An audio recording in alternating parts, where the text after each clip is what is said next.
Hey friends, welcome back. I am Beth, one of the artists behind Crochet RX. I run this with my daughters, and here we go through what I've been making, some of our shows, some just crochet and chats, and today is a little bit of a catch up. There's been a little bit of a gap between videos here as I finished up my end of the month with my diabetes education position. I've got to get all those charts closed out so everything can get billed. So there tends to be an extra little push that last week of the month to try and finish and wrap up all the loose ends. So with not having any shows or a whole lot going on, there just hasn't been much to update you on. But I have been crocheting. I haven't been doing a whole lot this summer. We have lots and lots of inventory. So I took the time to learn how to knit. I took a knitting class, and I still have to work on those projects. It is so much slower for progress than crochet. And so I have to not only remind myself that I'm still a beginner, but also, I need to figure out how to improve and get faster because this pace is not sustainable. People might get Christmas socks in like 5 years. So I haven't been spending a ton of time with that just because I struggle with how slow it is going. I really don't even have much to show for improvement on the little dishcloths I've been making because it just takes me forever to do a row. So, but I have been crocheting. I saw some Instagram reels from the Happy Turtle, which I love her patterns. I love the turtles. Most of not my jumbo turtle that you see there, that is Jenna's, but most of my turtle patterns, the small ones, are from her. And Sunflower, Santa, Daisy, all those guys. And then I modify those patterns as well to make other varieties. So I saw a reel on Instagram of her doing some Halloween twists on it. And I thought I had to try that. Plus, over the summer, as we did our yarn tour, we had taken a little mini demo small class on felting. And I thought these Halloween turtles would be a perfect opportunity for my little to felt designs on them. So I will pop the Happy Turtle crochet reel up and you can see what she did. So this was our inspiration. And I then modified her pattern. This is modified from her Daisy pattern to do similar. So this is us. So the face here is all felted in. So we marked out some triangles for the eyes, and then I told the little which row I wanted for the smile, and she made the smile. We decided not to put the little teeth on. So you can see I then posted a reel on Instagram of our process. And so you can see what we did with the little bit of needle felting and such. But I think he came out so cute. So fun. And then she posted this one as well, or, a little bit different, similar idea with the skeleton. So then the eyes are felted here, and looks like we're just a smidge crooked here. That's fine. So eyes are felted, and then I embroidered the nose and smile on there. So super cute. I do love my turtles. In addition to the turtles, I was looking for holiday stuff, as my dad also does vendor events. He's a woodworker, and he does them back in Illinois, where I grew up. And he had wondered about having some of my Christmas items and using them for kind of display on his table, but also for sale. And I raised some concerns about that, because if you don't disclose what you're taking, you know, you could jeopardize your spots, or, you know, have to remove things off your table, whatever. He feels that he knows all of these organizers well enough that it's not going to be a problem if he shows up with a couple of my plush designs on his table. So whatever, we will see. But he asked about getting some Christmas items to put up for the rest of the fall and stuff event. So I've been doing a little bit more of an inventory. I have a separate bin of holiday things, whether it be Halloween, kind of Thanksgiving, or Christmas. And so looking through the bin, it's kind of sparse, which is good. It means that I sold a whole bunch of this stuff last year. But I needed to make some more ghosts. So I only had one ghost. I've got it sitting on the table over there. So I made 2 more, and this is a free pattern. I will pop it up on the screen. I don't have it in front of me. And I do modify the little frills a little bit. My guy from last year has a much fuller skirt as well, which I think I kind of like better. This one truly makes me think of the Pac-Man ghosts, which is okay as well. They're just cute little things. They're quick to make up, and that was good. And then, of course, I don't have a whole lot of pumpkins left. So this is just half double crochet in the back loop, pretty easy. And then I just made my stem. And so I've got one of these, and then I've been seeing the wheat stitch pumpkins all over the place. So I decided to try that. So this was my first time doing the wheat stitch, and I pretty much used the end of a skein for this guy. So he's not as, and they also use like worsted weight for it. So this is the small in a Bernat blanket, and this is a cream color. I used the end of a skein, and so this is as big as it is because I had no more yarn in this color. It's an older Bernat formula, and it was very hard on my wrists. So, but I do like how it turned out there. It wasn't as intimidating as I thought it would be. So that was good. And then I did it again in this Bernat. I think it's a tweed. But I really like this. I had bought this, I think, from Ollie's. And as they got all the Joanne yarns. And I thought this would be perfect for some of the fall pumpkins. It's got lots of colors in there, kind of a burgundy and an orange, and there's a little bit of like a forest green in there, but I just really like it. And so then I used a parfait chunky and this was part of their fall collection. I don't remember what it's called, acorn or something, for the stem, because I thought that matched really well. So the stitches, I guess this is just a back loop only here as well. The stitches aren't quite as defined in this colorway, and maybe just because of the variegation, it kind of blends together a little bit more.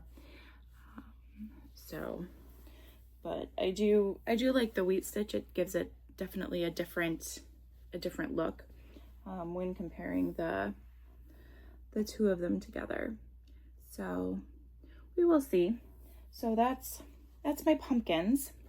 And then as I was going through all that Christmas, trying to figure out, I took some pictures of things that I had. Dad, I haven't been making the Grinch, the Village It's Crochet Grove Grinch, just because of licensing and copyright and all that stuff. But Dad asked for that, so I may make a couple.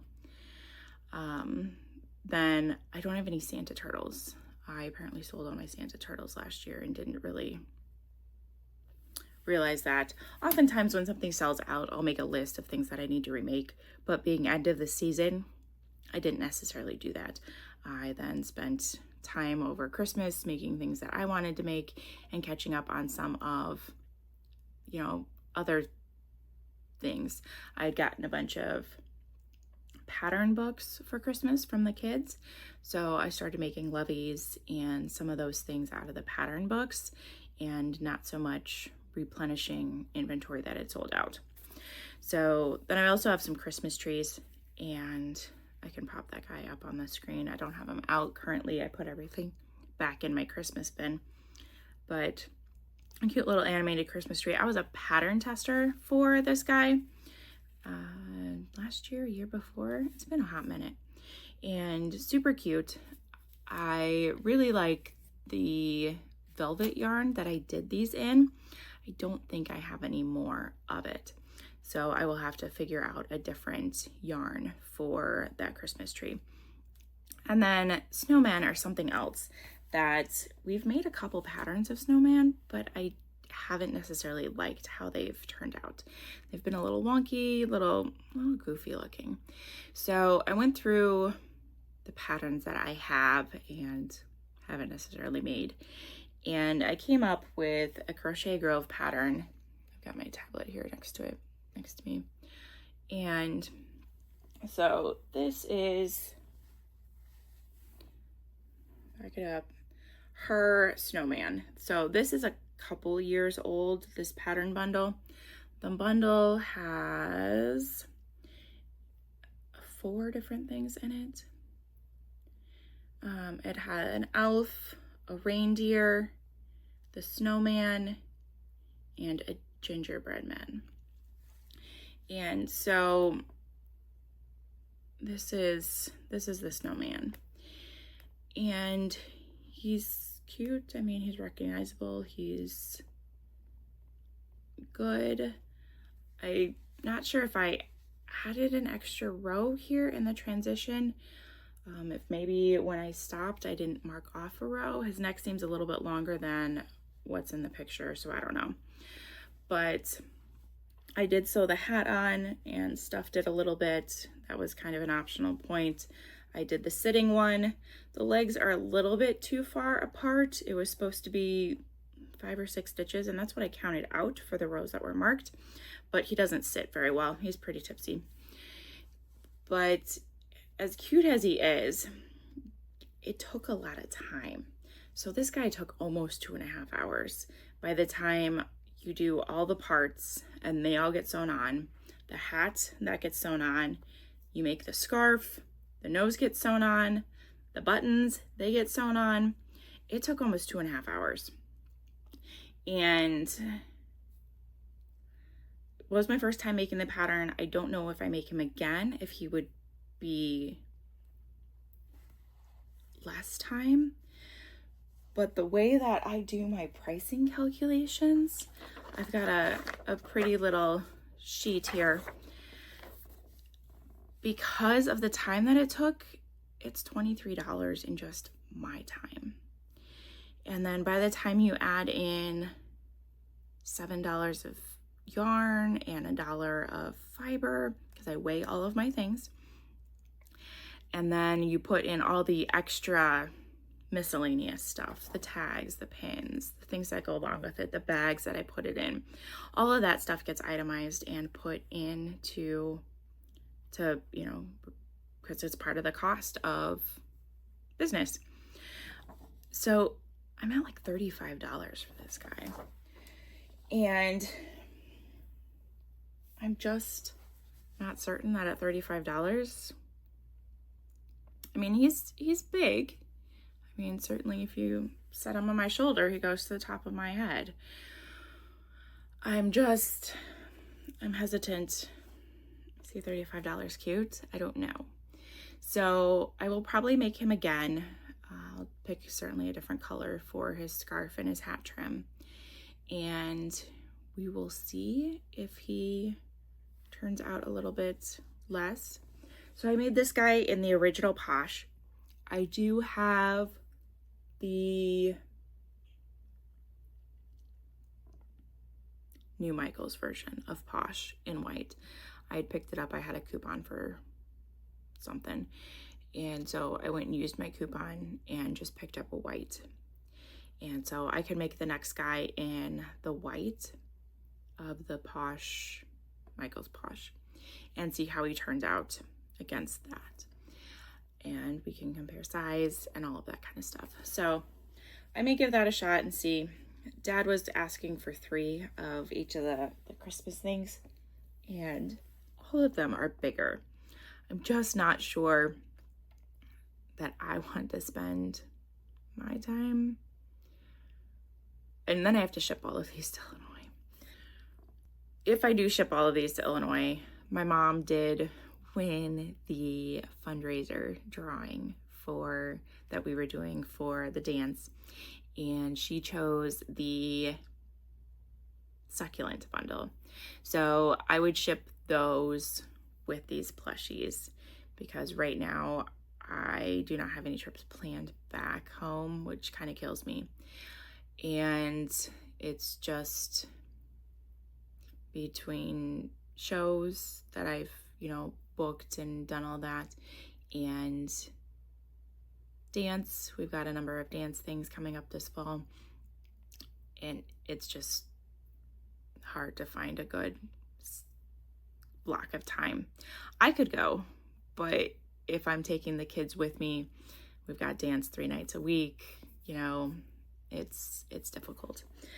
So no trips planned at this time. I don't even have a tentative trip planned yet for Christmas. I'm not quite sure what's going to happen here. So that is all that I've made. I do need, like I said, to make a number of things for myself with the Santa turtles.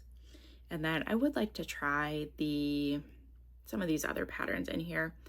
I imagine, the gingerbread man is very similar to the snowman for the pattern purposes.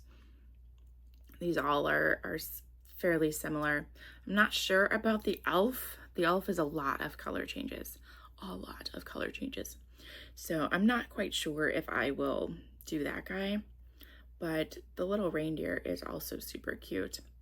And so I may give him a try because I've got my moose with the antlers, but I don't have a reindeer kind of thing. So I may make some of those, one of each, and see how they go. And other news, I did reach out to a number of reoccurring shows, and I got them either scheduled or, marked in pencil on my calendar for the dates that they're going to do, because I haven't finalized all the details, especially with the PTO ones. And then I've continued to reach out to the Wallace Chamber of Commerce, which is an event that I have done. Their Christmas at Twilight. It's the weekend before Thanksgiving, and I have done that for 2 or 3 years now. And I cannot get a response out of anybody. I have reached out to 2 different email addresses. I have messaged them on their Facebook page, and I cannot get a response out of anybody. Well, then I remembered that last year I had received a business card from one of the town employees. So I pulled that business card out because I save everything and emailed him, and he's like, I'm not in charge of it this year. This is who is in charge. So then I emailed them and got a little confused. He's like, it's going to be December 13th and this is it. And I'm like, well, with the date change, I can't do this. I'm already booked. I'm sorry, this has been one of my favorite events, but it's not going to work out this year. And he's like, well, this isn't a date change for us. This is a different festival. I'm like, whoa, wait, I asked for the organizer for the Christmas at Twilight and I was given your name. I didn't realize there were two different things. So I said, I've contacted for multiple email addresses. I've reached out to the Facebook page. I have not received any responses. Do you know of somebody that I can contact directly? Because this is an employee of the town. I would think he would have some connections. And so he wrote back, he's like, I just looked at their Facebook page. It hasn't been updated for a while. I don't know what's going on, but now I'm kind of interested. I will see what I can find. So that was yesterday morning, I guess, was our conversation. So we'll see what he comes back with, because I've certainly held on to this date. And the other show that would typically be the Small Business Saturday isn't happening this year. I mentioned that in a previous video. That Chamber of Commerce was not proactive enough and did not get a facility scheduled and rented or, reserved for that day. And so they have nowhere to hold it. So I have potentially 2 weekends free, the 2 most popular shopping weekends free right now. So hopefully we can get that figured out, because it is 2 months away, but I want to get something in my calendar for that week. Otherwise, I need to make a whole bunch of money and I can go to Disney. But I can't just let 2 of the biggest shopping weekends sitting at home. I can't do this. So we will see what's going on there. I did sign up for a poultry festival that is just up the road from us. So we will see how that goes. That is a 2-day event. I have not done a 2-day event in 10 years. So it's a Friday night, like a 5 to 10, and then Saturday 9 to 5. And this town has the Guinness World Record for the largest working frying pan. It's also right across the street from a winery, and we really like going to the winery and so forth. They've got some really great wine slushies. And so it should be fun as people come and pick up some of the fried chicken that are being cooked in the frying pan. And I'm hopeful for that event. So it's also not very far. So the idea of, quickly tearing down Friday night and then setting back up Saturday isn't a huge thing. Definitely want to make sure that there's no damage to tent stuff, all of that. And so we probably won't leave stuff up. But we will see what's happening there. I don't know about security overnight or anything like that. So I think that is most of the updates. I don't know how much more Halloween stuff I will make. As far as that, I did update my show calendar finally, because I had all my stuff from the spring still out there. And now that we're getting towards the fall shows, I did update my calendar that I've got pinned on my social medias. I probably need to post it on here actually, and do all that. So I think that's about it right now. If you have a snowman pattern that you love, please let me know. Obviously it's 2 circles. I could kind of make something up and maybe I will get to that, but I'm just not certain that this is the price point I want to put out for the snowman guy. So work in progress. We will see. We'll see if I can't speed it up a little bit more and get him down. I don't know that I can break $10 off of him though. That would require speed and material decrease. So we will have to see. I think that's it. So I hope everybody has a good week. I do not have a show this weekend. My next show is 2 weeks away. And yes, 2 weeks away, and that is up in the Raleigh area. And then that should be it. So we will see what I can get made in this next week. I will work on getting the pattern designers for some of the other stuff up here so that you can link it or you can find it. If I miss something, message me in the comments, let me know. Let me know about some other snowman patterns as well, or if you have some cute holiday makes that maybe I would add to my inventory. I don't do a whole lot just because it tends to be a short season and people don't typically buy the holiday stuff as much as they buy the non-holiday stuff, even at holiday events. So, all right, we are good. I will catch you guys the next time. Take care.